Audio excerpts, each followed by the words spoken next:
Good morning, everyone. Happy Monday. Welcome to the Bipartisan Policy Center. My name is Teresa Cardinal-Brown. I am the Director of Immigration Cross-Border Policy here at the Bipartisan Policy Center.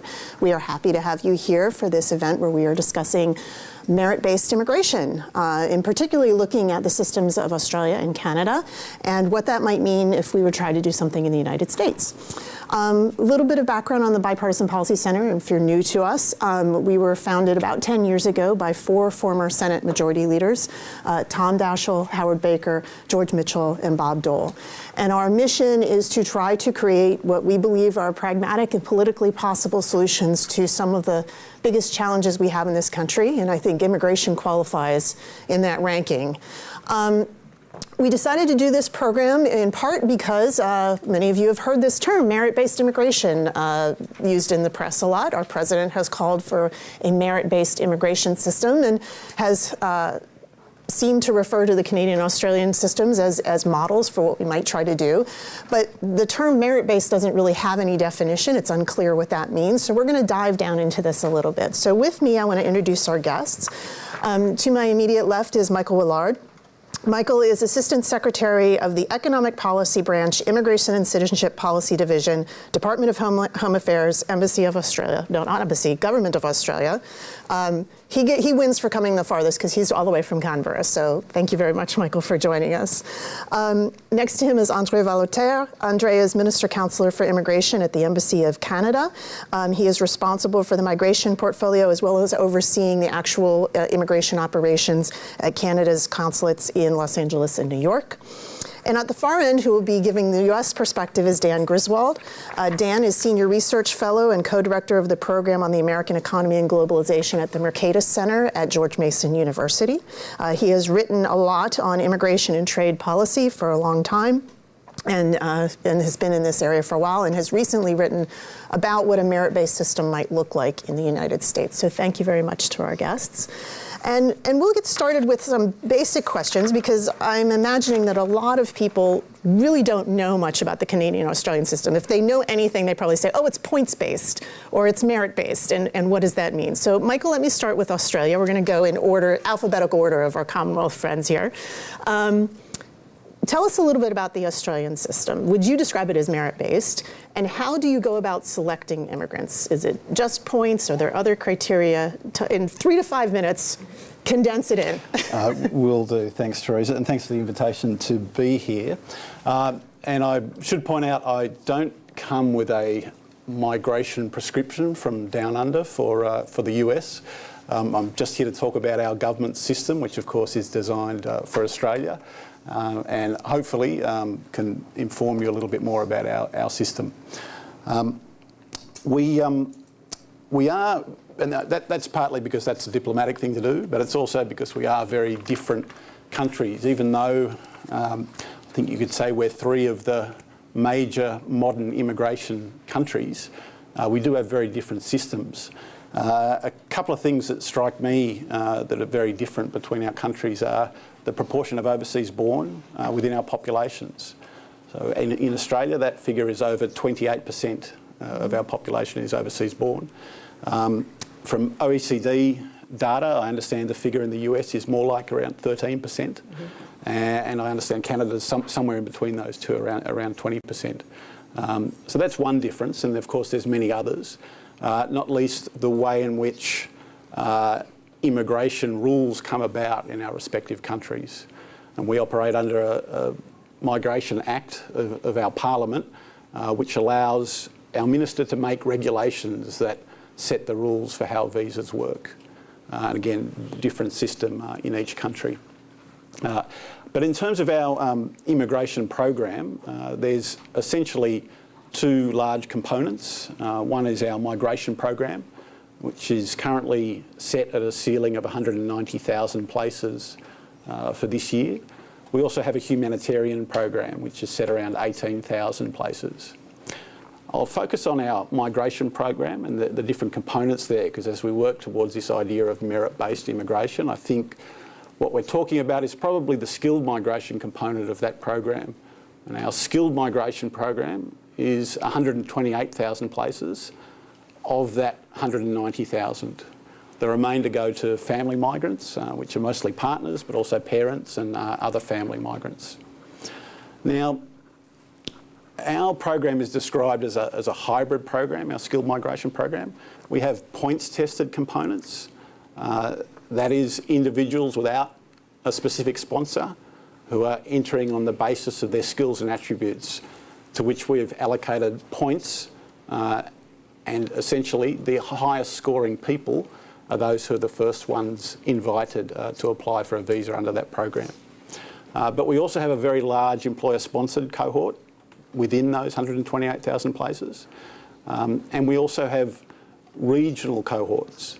Now, in Australia, migration is the responsibility of our Commonwealth, of the federal government. So there is no constitutional right for our states to manage any component of migration. But our system is set up in such a way that the states each have capacity to nominate migrants to come to their own states. And that's the Commonwealth has used its powers to set up the system to allow states to do that. So there's also a component there for states, and there's also an element that tries to encourage regional migration. So provides concessional entry for people going to particular parts of Australia. Those of you familiar with Australia will know we have a very large percentage of our population is urban and a large percentage is on the eastern seaboard. So people willing to migrate to other areas who are in need can migrate under concessional basis. Within that skilled component, so we have that points-tested category, we have the employer-sponsored category, and we have the state or regional sponsored categories. We also have a business innovation investment program. That's about 7,000 places out of those 128,000 places. And that's really an element that a lot of governments around the world are trying to grapple with, is to how do you attract entrepreneurial talent. And many countries have programs. Most of them are fairly new. I think it's very hard to tell how many of those programs are going at this stage. And finally, we have a very small component, 200 places, for distinguished talent within our program, which is your Nobel Prize winners or perhaps Olympic athletes, particularly in Australia's case. So that's the basis for our program. I thought I'd just very quickly point out a couple of trends in our program that have occurred over the past couple of decades, and then perhaps leave it to everyone for conversation. And those trends are we've moved from a program that was dominated by family reunion to a program that's now dominated by skilled migration. So that the breakdown is roughly 2/3 skilled migration, 1/3 family reunion. Now, 20 years ago, 25 years ago, the breakdown was very heavily weighted towards family reunion. So that's been a shift over time within the Australian program.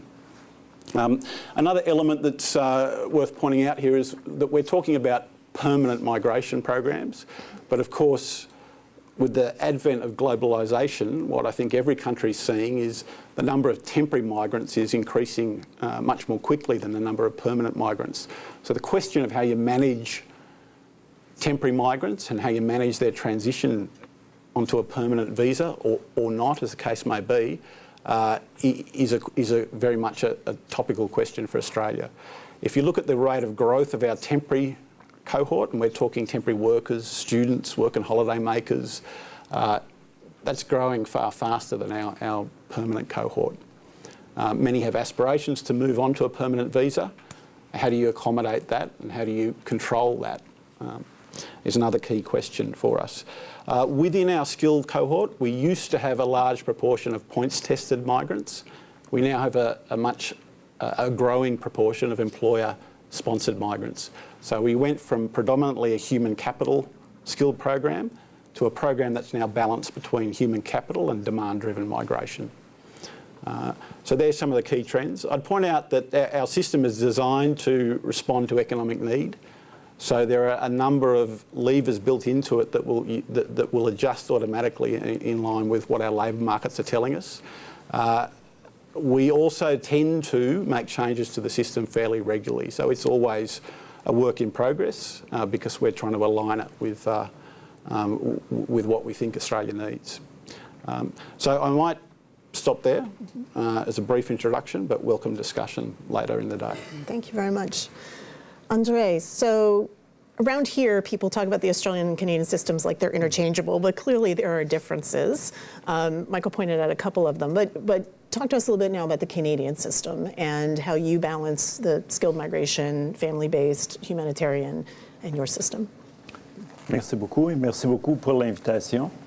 And I promise I'll do the rest of the presentation in English, but I wanted to point out one of the fundamental specificity of our country. It's a bilingual, and very much our immigrations also in every aspect of life takes this into account. And I guess I won't have to remind you because you'll hear it from the accent, right? So one of the important distinctions with Australia is that right from our constitution, this is a shared responsibility between provinces and territories and the federal government. So the management of immigration in Canada is very much a partnership with the province and territories. And it involves also a lot of local and regional actors. And that has been a key success, I think, for our program, is that it's very much built on partnership. Also, as part of that responsibility for the province and territories, because Quebec is a French majority, then it had obtained, through a special accord, special powers under immigration. So they select their own economic migrants, and also they're responsible for the integration to make sure they can integrate to that distinctive society. Our program also, our immigration program, is very much a manage and balance program. And it has been since its inception.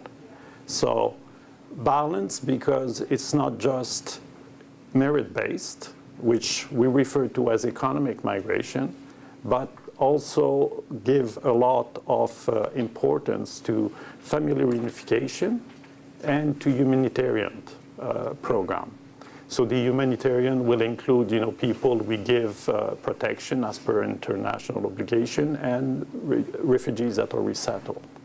So the merit-based or the economic migration is only about 58 to 60% of our program.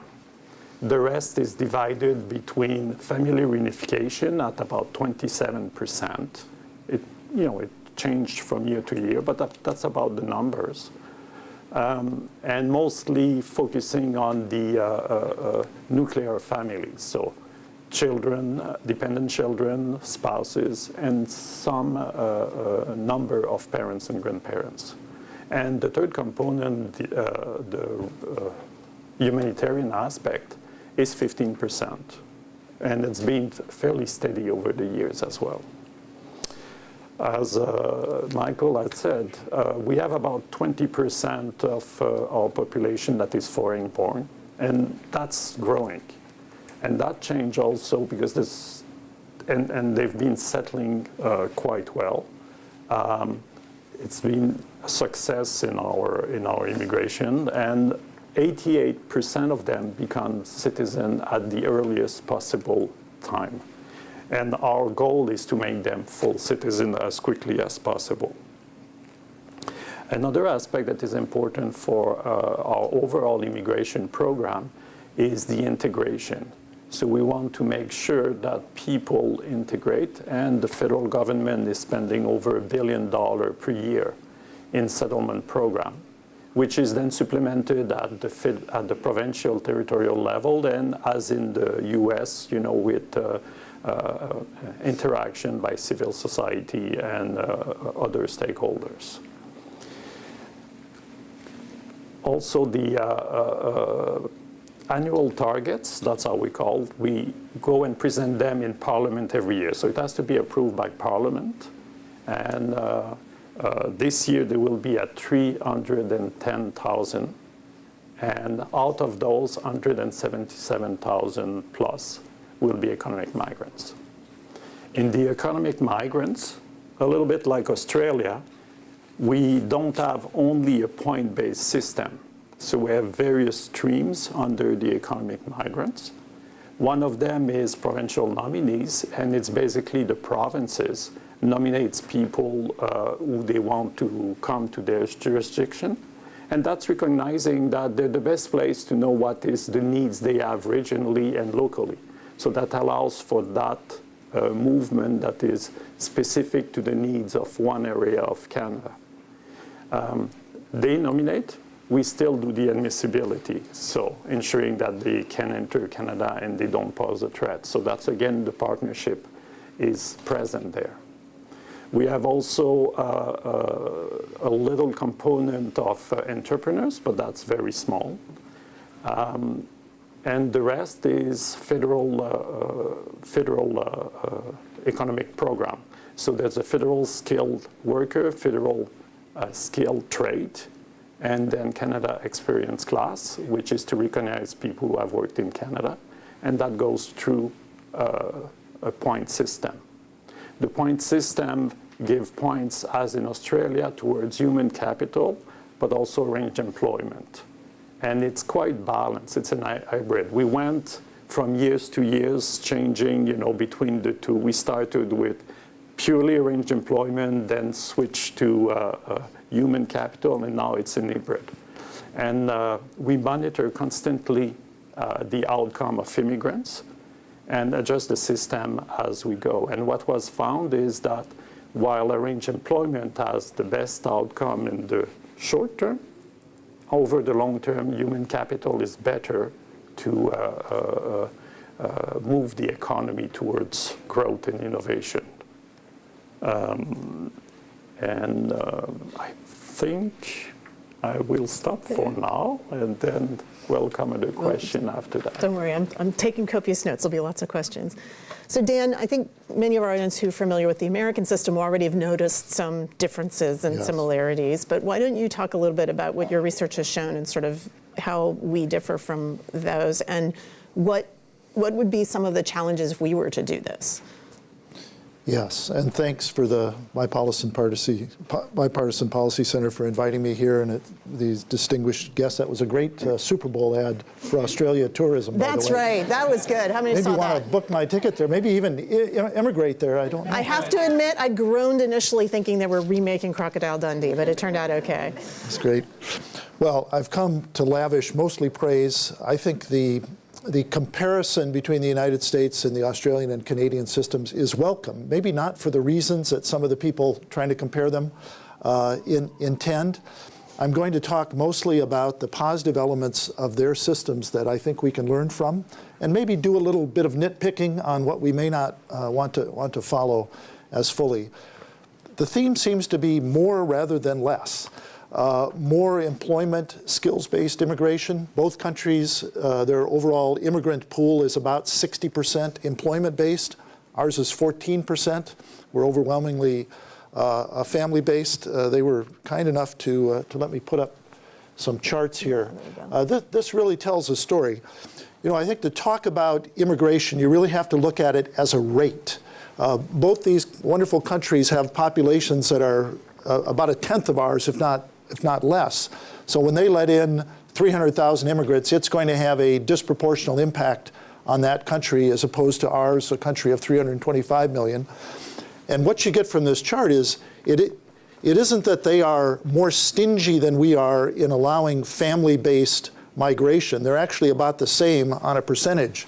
It's just that they are overwhelmingly more open to employment-based migration. If you look at the chart, family-based immigration, that's the second, the bottom bar is humanitarian refugees. The middle bar is family-based migration as a share of the overall population. In both the United States and Canada, it's about 2 family-based immigrants per year per 1,000 population. In Australia, it's 2.5, so fairly similar. The huge difference is in how much more open they are as a share of their population to employment-based immigration. Of course, we're mostly talking skills-based, college-educated, skills-based immigration. In Canada, and these figures are 2013 to 2015 based on the OECD. They were the latest numbers I had. This is straight from my study for Mercatus in October. In Canada, it's 4.5 employment-based migrants per year per 1,000 population. In Australia, it's 5.5. In the United States, it's 0.5. Half. So 9 times as many employment-based migrants to Canada as a share of their population, 11 times in Australia. Canada's even upping that now. You heard their annual targets. They'll soon be 1%, or the overall migration numbers, they're more than twice as open to immigration as a share of their population. When Canada follows through on increasing their annual targets, that's going to get them up to about 1% of their population per year in immigration coming in. That's almost 3 times what it is in the United States. If we had the same proportional immigration allowances as these 2 countries do, we'd be letting in, instead of 1.1 million green cards a year, we'd be awarding 2 to 3 million per year. And it's sustained over time. This isn't some new turnaround.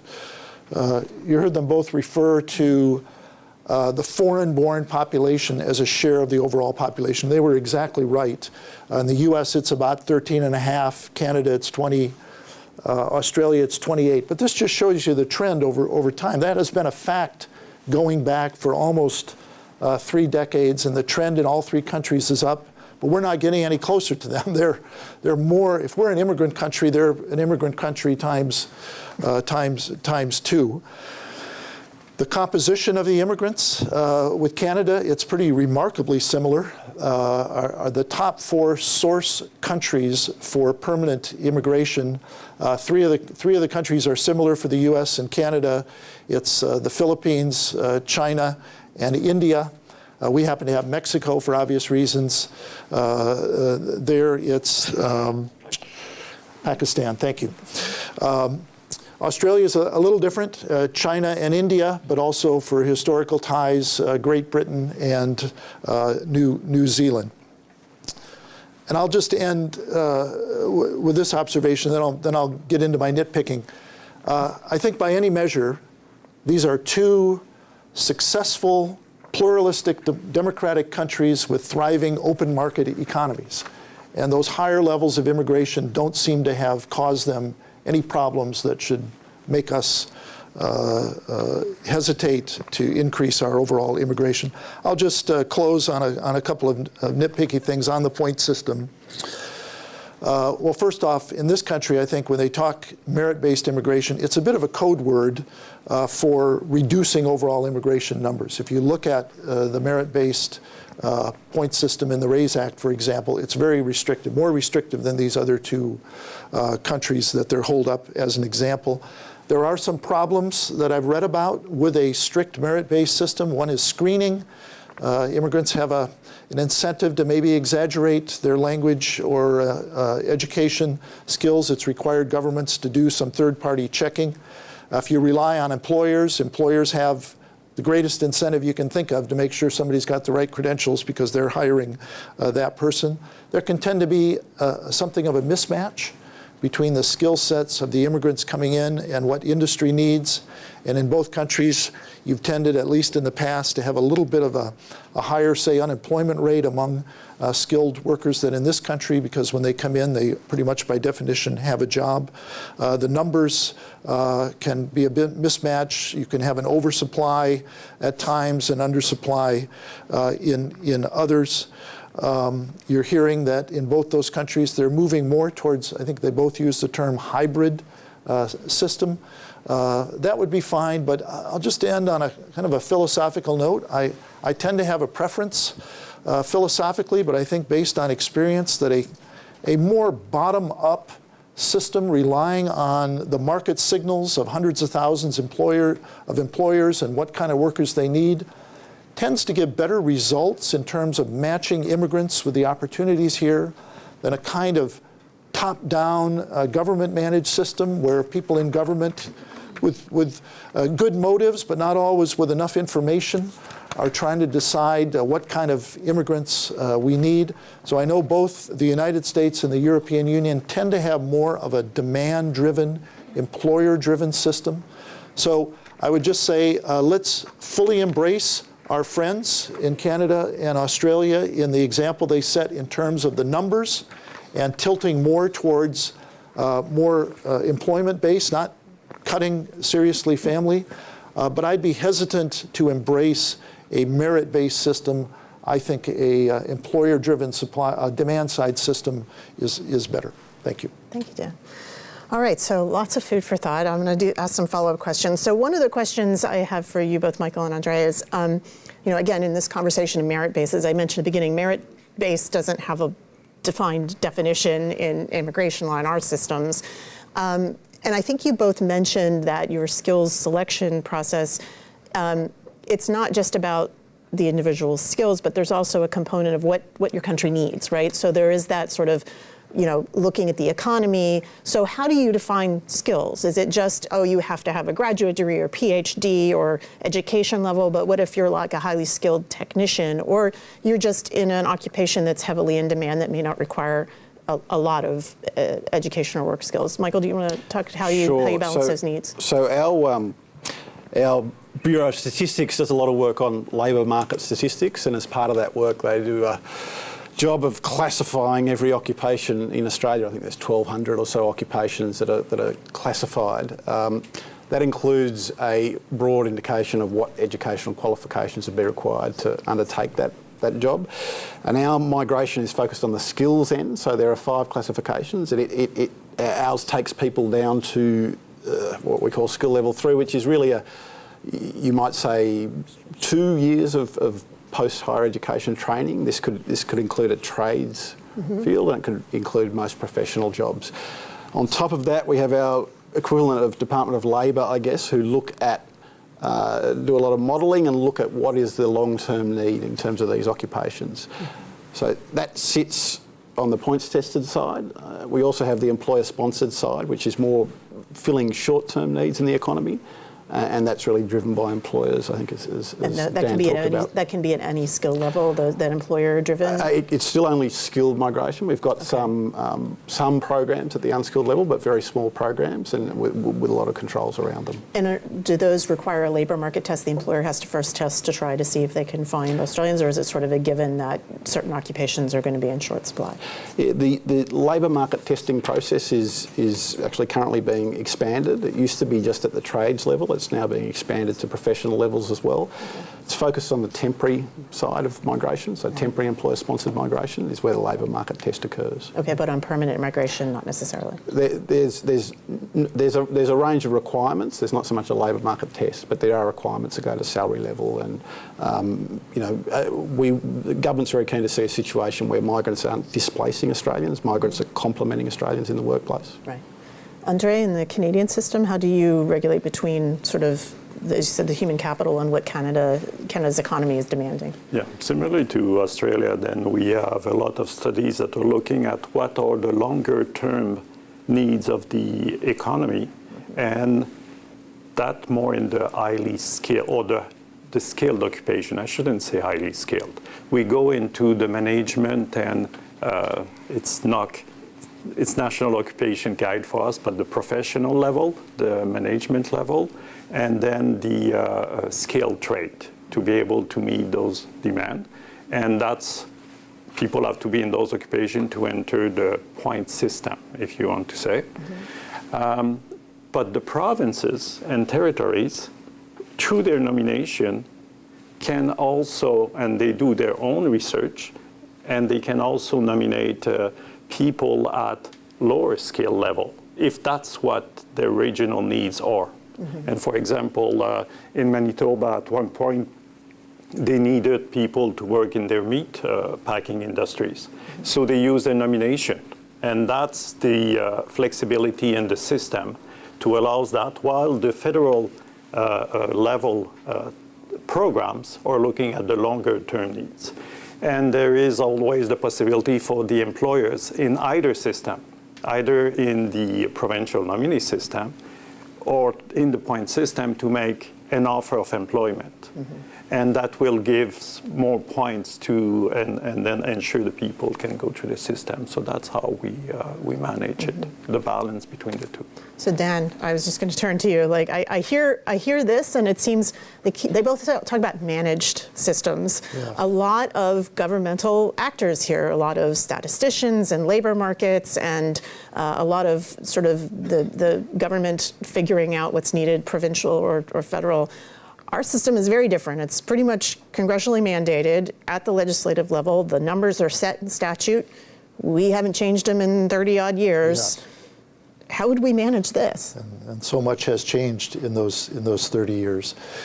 Yes. Well, first off, I want to pick up on the Canadian provincial system because there have been proposals in Congress to have some state-based visas here in the United States, which I think is a very intriguing idea and would allow the states that see their need to respond to that. But yes, our Bureau of Labor Statistics also goes through an exercise where on a periodic basis every year or two, they'll try to project 10 years out the growth in particular job categories. And I'll just say the record's mixed on that. It's just, again, I don't question anybody's motives. I just question the ability of governments to anticipate the needs. There are whole job categories that we couldn't even think of 25 years ago, and others that were prominent 25 years ago that have completely disappeared. And so I really think we are better off relying on private industry. I have to say we do have a kind of hybrid system here in the United States in that if you look at the H-1B visas as a kind of probation for transitioning to green cards, there of course we have generally a requirement that you have a bachelor's degree. And I was glad to hear Andre say there, especially through the provincial system, there is an opening for lower skilled workers because, and I like what Michael said too about immigrants complementing Americans. We tend to have a demand for immigrants on the high end because there just aren't enough Americans with PhDs in the STEM subjects to feed industry. But we also have a demand on the lower end where the number of Americans who've traditionally filled these low-skilled jobs continues to shrink because we're getting better educated. And a merit-based system might overlook that entirely. And of course, that's what drives illegal immigration. We don't have sufficient legal channels for people to come in at the lower end. So you put all that together, and I think we can pick and choose the better parts of their system, including their overall openness to more immigrants, but not adopt wholesale the merit-based system for all the reasons I mentioned. So I'll go back to our foreign friends. So in terms of measuring the success of your migration programs, we tend to look at a lot of public pollings. You both mentioned that you look at sort of the success of the immigrants themselves and integration, whether or not they become citizens of your country, those kind of things. But how do your governments respectively measure whether or not they think their program is successful, and how does that play out? So there's a couple of indicators in Australia. We run what we call a continuous survey of Australia's migrants, which looks at, this is purely labour market focused, it's about economic migrants or economic impact of migrants, and it looks at their circumstances in the labour market over 6 months after their arrival and then 18 months after their arrival. And that's published on our website, and there's a lot of interesting information there about the different streams that we have. There's also this is a non-government entity, but a well-established survey conducted by the Scanlon Foundation in Australia that looks at attitudes towards immigration. I guess tracks how the Australian public feels about immigration over time, and that's been running for over 10 years now. It's an annual survey, which is another good piece of information. The government also, similar to the Canadian model, every year has to bring the migration program forward to Parliament, usually in our budget process. And as we do that, there's a period of consultation that involves public consultation around attitudes towards the program and what the composition should be and what the numbers should be. Andre, how does Canada evaluate? It's very similar. We use different sources, but they're very similar. So yeah, every time we bring the admission plans to Parliament, then we'll have a broad consultation first with the province and territories, but then with all relevant stakeholders through Canada to gather what they think should be the needs. That would be employers.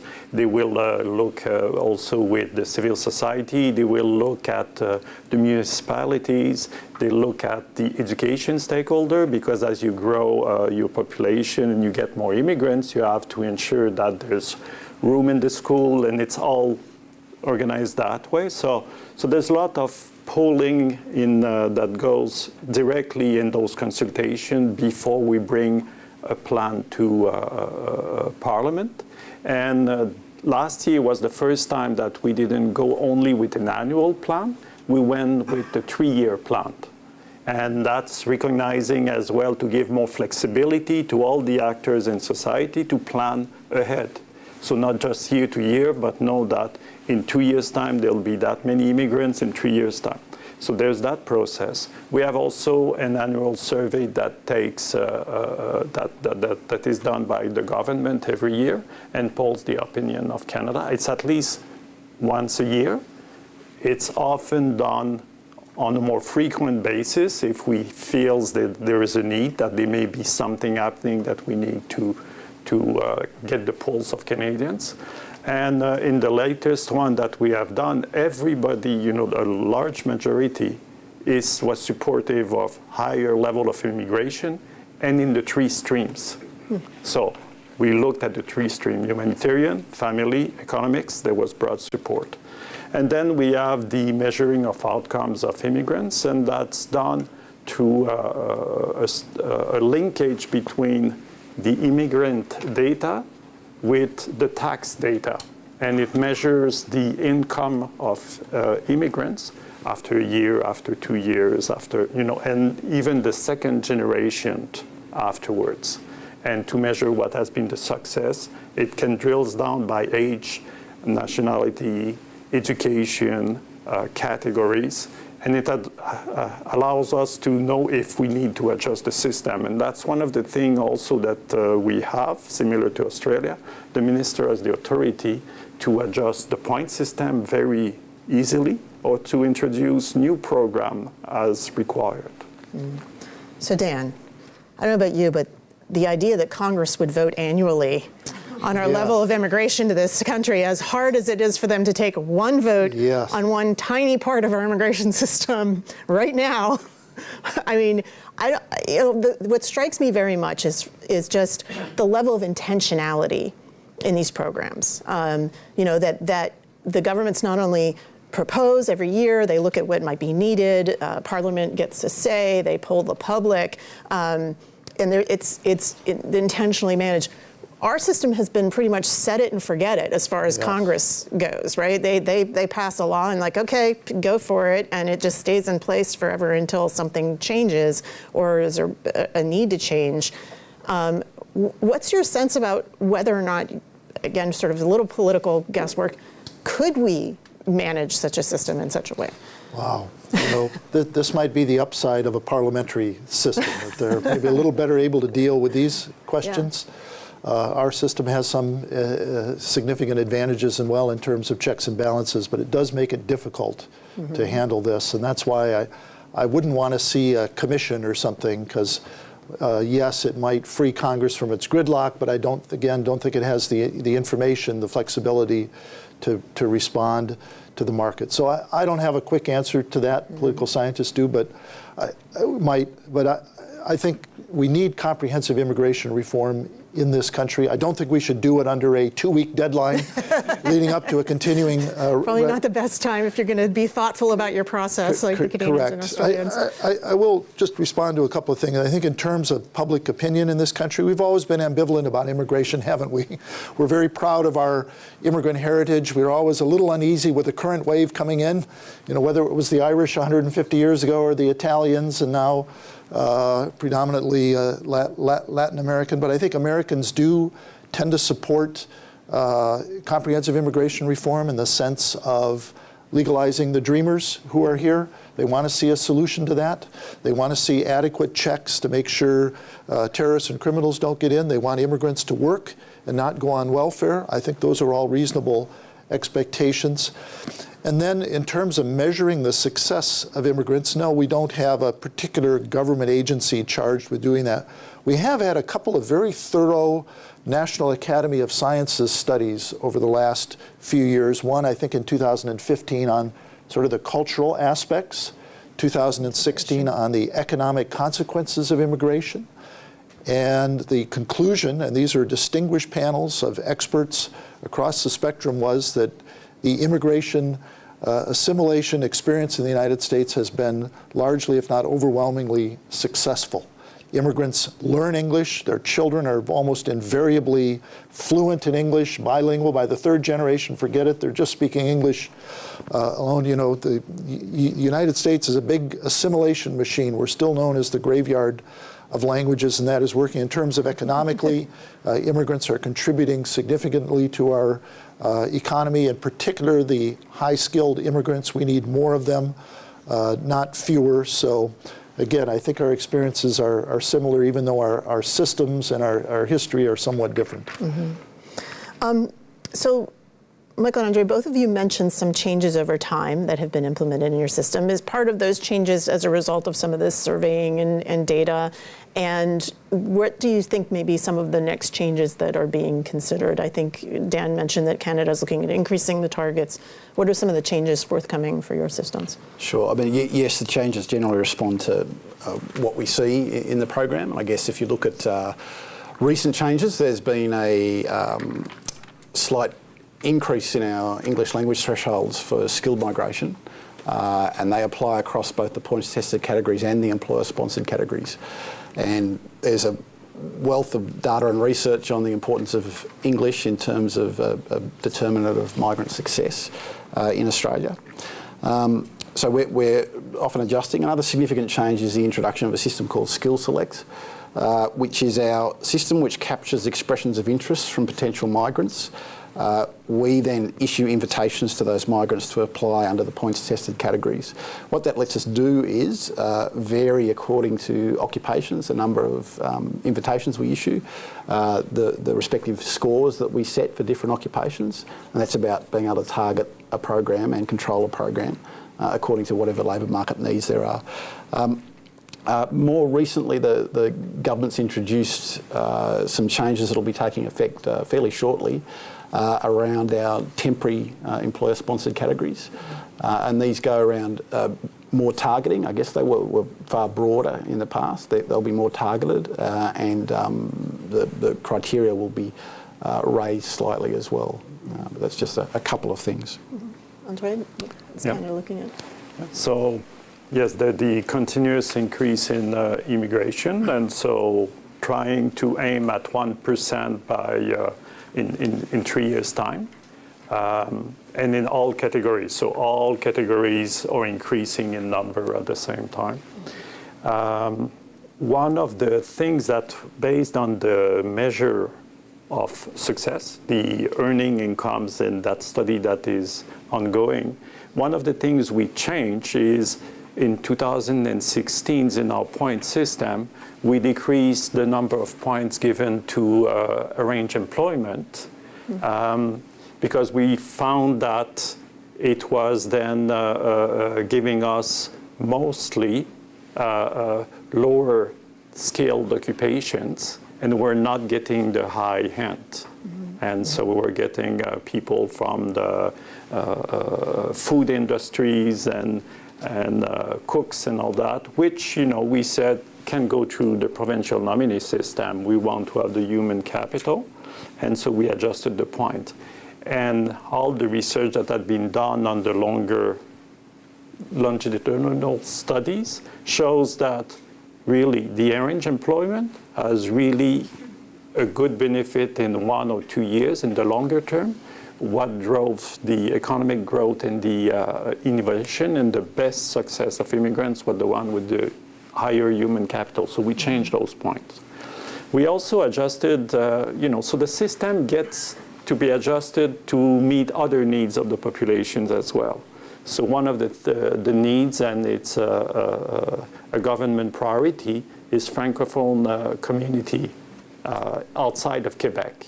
And so we gave more points now for knowledge of French in our system so that, these get selected and we'll have more Francophone immigrations. So just to be clear, so you said Francophone outside of Quebec. So Quebec selects its own immigrants. Yes, it's people in... apparently French is very big in that selection, I'm sure. Yes. But if somebody wants to settle in Saskatchewan or Yukon Territory and speaks French, they can get... They can get extra points. We also adjusted to give points to siblings, for having siblings in Canada. And that's recognizing, and it's not a lot of points, but that may make the difference if you're invited to apply or not. Recognizing that siblings may be assisting you in the integrations and all that. And again, responding to the populations and what the polls has indicated. They says we want to have that possibilities of having our brothers and sisters. We don't want to go to a family reunification system, but we recognize that in the point system. So we adjust constantly. So just to be clear, on the family reunification side, you can't necessarily sponsor your sibling, but if you're coming in the point system and you have siblings already in Canada, that can give you extra points. So there's a family component even in the skills selection process. Okay. And in general, you raise a good point, is that when we talk about point system, if you look at our overall immigration, there's only about 20% that are selected on points. Because when you calculate the family reunification, the humanitarian class, but also the dependents of the people who are selected on points, these ones are not selected on points. So it's really 20% that we select on point. And it didn't change the fact that overall, all immigration categories have been contributing positively to the economy and to the society. Some of them take longer, but... So Dan, I think something you just pointed out is if we're looking at the successful integration of immigrants into society, family relationships matter there. And so the idea that we should just discount family reunification as a necessity seems to be something that, at least in Canada, they see the opposite. The other thing I would just point out is, I think Andre said 20% are actually selected through the skill system, and then the remainder of those who immigrate are dependent family members. You mentioned in our system it's about 14%, or was it that are 14% are through the employment-based, but really only half of them are the actual workers because the rest of them are the family members. Is that about correct too, right? That's correct. Although they may be high-skilled as well, people tend to pair by education. So, but yeah, that 14% is really kind of an upper bound. But yeah, that's a great point. That the great American immigrant assimilation machine has relied on families, people coming here because they had family members or people from their village, and that helps them. We actually require, before somebody gets a green card, their relatives have to sign an affidavit that they'll support them for 5 years so that they don't go on welfare. Well, if you don't have any relatives here, who's going to sign the affidavit? So the two have traditionally been linked, and that's why I think we shouldn't rely primarily just on cutting back family migration, but look at increasing overall immigration. If I could just put up one more chart, the 1%. Andre mentioned the 1%. I just want to show you how this is net U.S. migration, again, per 1,000 population. And you see, Canada and Australia are really where we were over a century ago when we had the Great Atlantic Migration. There we were approaching 1% of the population coming in as immigrants per year. In my paper, I propose increasing legal immigration by 30%, just the opposite of the RAISE Act, to the Cotton-Purdue Act.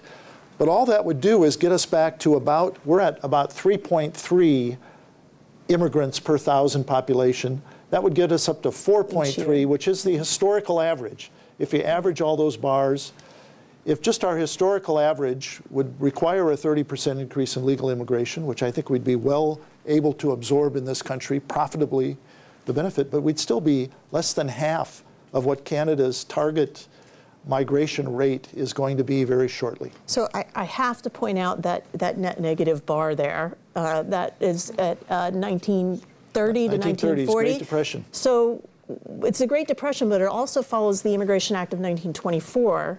which was the most restrictive immigration act we have ever passed in the United States, that restricted immigration probably about 30–40% from where it had been. And then, I mean, I'm sure there are a lot of other factors there, but the recession came shortly after. We'll just leave it to your own devices to figure out if there's a relationship there. But let's acknowledge that. So we're going to turn it over to the audience for some questions now. I imagine that there's a lot of different questions that people might have for our panelists. So I'll ask, first of all, please ask questions rather than make statements. Not that we don't appreciate your opinion, but we're trying to gather information for the group. If you can identify who you are and where you're from, and then if you're directing your question to a particular panelist or any of the panelists. So do we have questions? We have a gentleman over here. Do we have some mic runners, if you wouldn't mind, because we have people watching on the internet and other places, to wait for the mic. Thank you very much. Good morning. Thank you, Teresa. Thank you to the Bipartisan Policy Center. And gentlemen, thank you. Curtis Etherly with the Coca-Cola Company.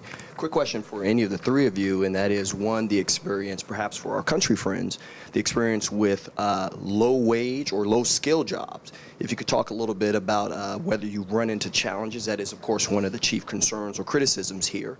And then I'd be curious about the wages as they relate to your immigrant categories. Do you see any kind of connection to lower wages versus native-born employees? I'm just very curious about impact on wages as well. Thank you. Thank you. Michael or Andre, who wants to go first? Perhaps I'll go first and touch on the second part of your question, and thank you for that. In terms of impact on wages, what we tend to see is migrants initially coming in with wages, this is skilled migrants as well, with wages slightly lower than the native-born population. That factors in the fact, settling in period. So after that 6-month period of our survey, the wages are a little lower. By the time we get to the 18-month period, that's equalled out. So you get an average salary that's very similar to the native-born average. What we do see as well is far greater participation rates from migrants, which is a key element. Our skilled program's about participation, productivity and population, and by that we mean age and dealing with demographic challenges, so far younger cohort. We don't have a low-skilled migration program. It is definitely targeted towards skilled migrants. We do have some small temporary programs that are related to our aid program in the Pacific, that are seasonal worker programs that do allow unskilled labourers to enter Australia and work in particular fields, but we're talking very small numbers there. We also have temporary visa programs that have work rights, but the main purpose of the visa is another purpose. So we have, in Australia, international students have work rights of 20 hours a week. And we have work and holiday visas, which allows young people to come for a year with unlimited work rights. But that question, I guess, because we're targeted at the skilled end, really doesn't come to be an issue. That's intentional targeting, is that migrants are about filling skills gaps, not about displacing Australians at the lower end of the salary range. Andre? And I think the answer would be quite similar. I will just make a distinction between wages and income, right? So wages for similar occupation, whether it's a migrant, a recent immigrant or a Canadian, will be the same, right? It's with the occupations. So in terms of income, it's the same at the beginning. Then what the studies are showing is that immigrants in the first year or so, the skilled immigrants, will earn less than a Canadian average, but that's simply because the time to have maybe their credential fully recognized, finding a job, exactly at the level being recognized, and after that they'll have, the same. And then, in the highly skilled will even fare better than Canadians in the longer term than the Canadian average. But for same occupation, they receive the same wage, right? It's getting to the occupation at their level takes the time, of maybe a year to adjust and finding that. For the unskilled worker, again, most of them will be done through the provincial nominee program, and no, we haven't seen, they are selected because there is no Canadian to do that job.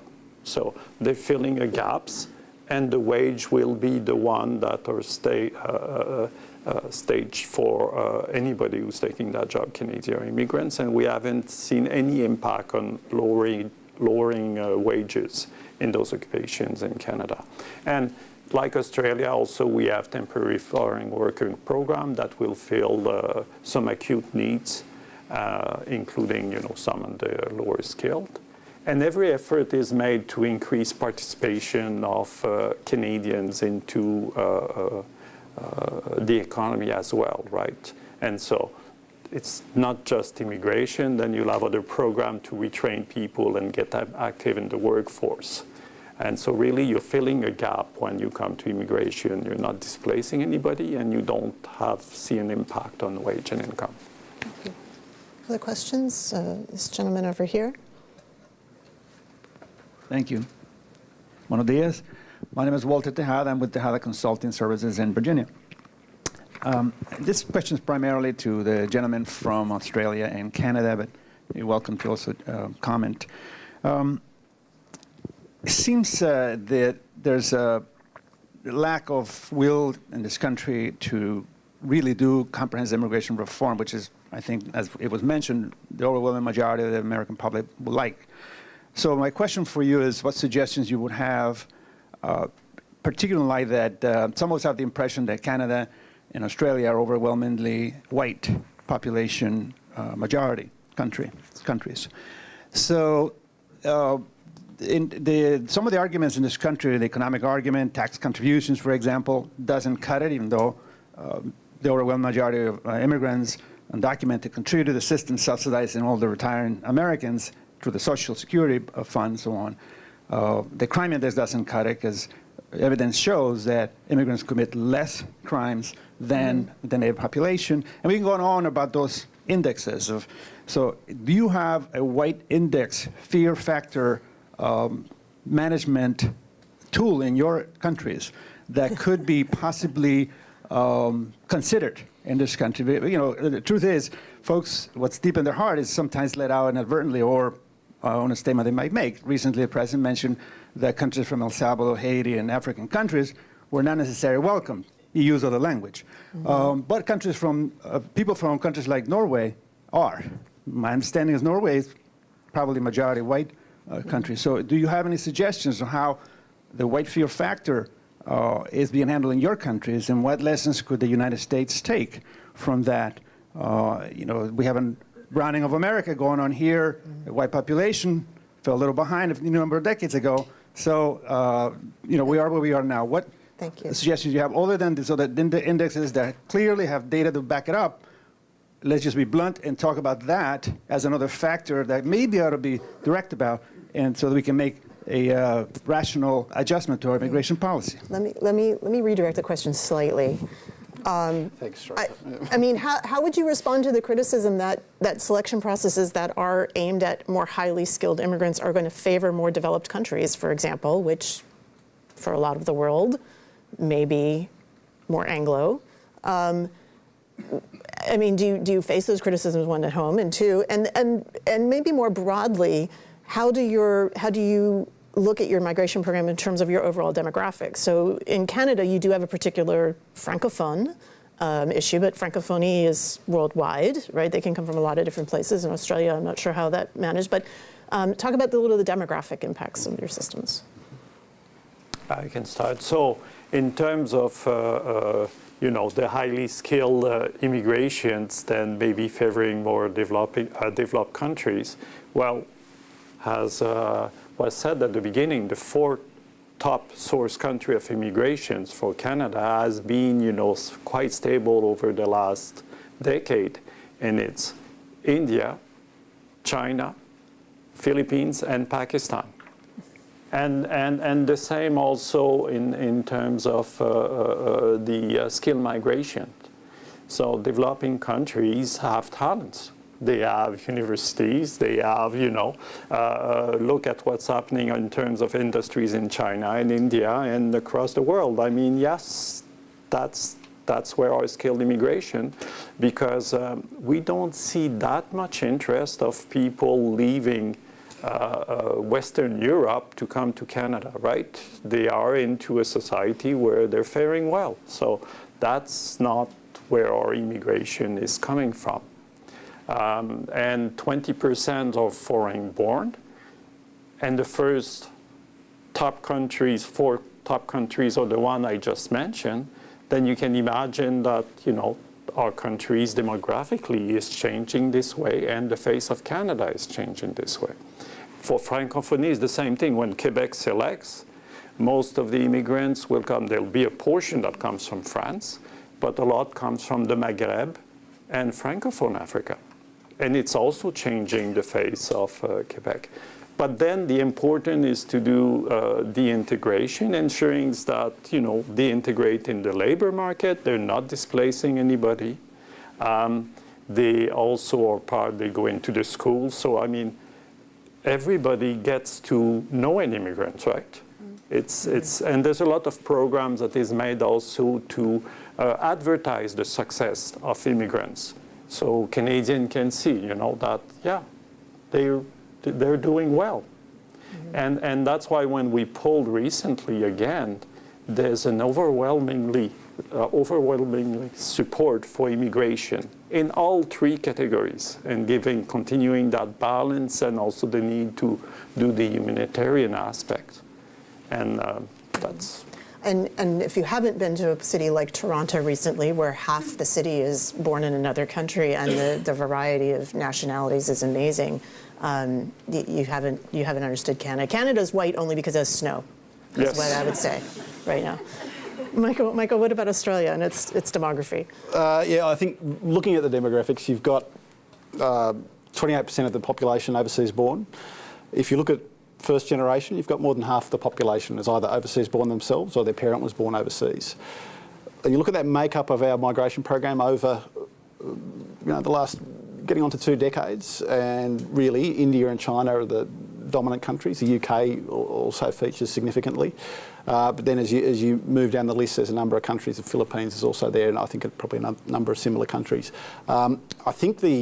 I certainly don't want to go near that question, sorry, in terms of suggestions for the US. But I'd point out that in our very distant past, in fact, so distant that it was before I was born, there was a collection of policies in Australia that has come to be known as the White Australia policy. So there was, going back to our federation in 1900, there was a program that was racially based. What we now have is a migration program that is, the policy position is it's non-discriminatory, and in that we mean non-discriminatory in the sense of race, religion, ethnic background. Of course, we discriminate on the basis of skills, and I think this is part of the response to that question, is that it's all about what the migrants can bring to Australia, and I think that helps influence Australian attitudes toward migrants. Now, I wouldn't suggest this is a topical and contested area in Australia, migration. It always is, but the extent to which we've been able to demonstrate the benefits to Australia of migration, economic benefits, social, cultural benefits, probably goes some way to addressing that issue. But I wouldn't assume any answers for the US there. Dan, do you want to speak for the United States?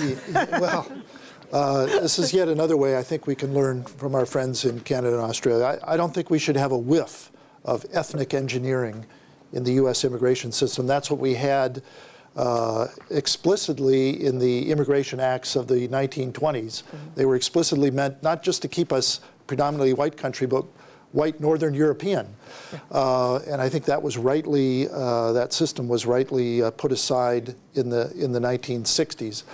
We still engage in a little bit of that. We have per country quotas. You can't have more than 7% of immigrants from any country. I think that's absurd when you consider India and China representing about half of mankind between the two of them, and yet we have a cap of between the two, 14%. I think we should do away.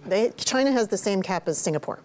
Yes. Let's just think about that proportionality, right? It's absurd, and that is a kind of ethnic engineering, saying we don't want people from these populous countries. I think we should do away with that. I have to say, this might be a little controversial, but the diversity lottery program is a bit of ethnic engineering. in its own way. I'd be happy to see that program go away and, a big and, take those 50,000 visas and award them through employment-based migration to high-skilled immigrants from all these countries, doing away with the per-country quotas. I think immigrants should be judged as individuals, not on ethnicity, not where they're from. That's why I think the president's comments were outrageous and not appropriate for our national interests. And judge them on individual basis. If that tends to have immigrants from particular countries, so be it. Okay. A couple more questions. Wait, can you wait for the mic, please? Thank you. Thank you. My name is Jordan from American Immigration Lawyers Association. My question is directed at both of you again. We haven't really talked about the shortcomings maybe of your immigration policies in both of those countries. Could you maybe touch on issues that you are dealing with, maybe around illegal immigration, maybe around is there a lack of family immigration because you do have that percentage so low, or are you, as kind of Dan mentioned, able to invite all of the family base that you need? Do you want to address sort of the controversies du jour in Canada and Australia? One of the main issues that we're working on is with foreign credential recognitions, right? Is to make sure that, we select, bright people with the skill and this, and when they come into Canada, to make sure that then the employers and the sectors recognize those credentials. So there's a lot of work that is ongoing with that, and that's been a challenge, especially since in Canada it's against provincial and territorial responsibility, so you have to work, with each one of them. But that's something that is going better and better. So, but that would be our most challenge. What we've seen over the years also that had been a challenge was when we did not control the intake, how many people could apply in a particular category, which meant that it grew with large backlogs, right? Which is not fair for the persons who's applying, who's waiting, what's the outcome of my immigration to Canada, and had to wait for 7 years. And it's not good for us as well because, they were looking at immigrating at that point of time, meeting a need of that point of time. So what we changed and we learned from that is we have introduced intake control in most our categories. In terms of family immigrations, that's why the level is going up. So we can be able to also take all the family reunification as our program is defined. And another challenge is anything that doesn't follow our managed system is one that can create, a challenge for us because we have the support of Canadians because the system is balanced, the system is managed, and it's working well. So irregular migrations can cause a challenge, and the government has to make sure they're able to respond to those challenges so we can maintain the support. Michael? Look, just that point about balance is a constant balancing act, immigration policy, and there's a lot of adjustments to it as we attempt to balance the various issues. It's about impacts on the Australian labour market, on the Australian economy, trying to manage those impacts. I guess the extent to which a native population will support immigration will be influenced by the nature of those impacts. Immigration is a very topical subject in Australia. I think there's been significant interest in Australia's approach to illegal maritime arrivals. We're an island, we have a particular regime in terms of the way we handle people arriving by boat or attempting to arrive by boat. So there's a fair degree of controversy there.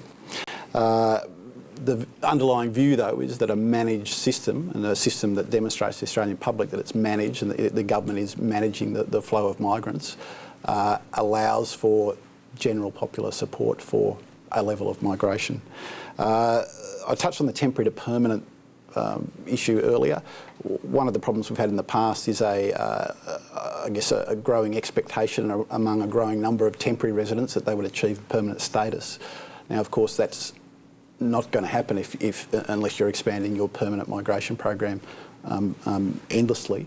So that's a constant source of tension. I guess you can see there's always tightening of requirements in terms of that transition from temporary to permanence, but that's again about government having control over that flow of people and being able to demonstrate that the program is being managed. Okay.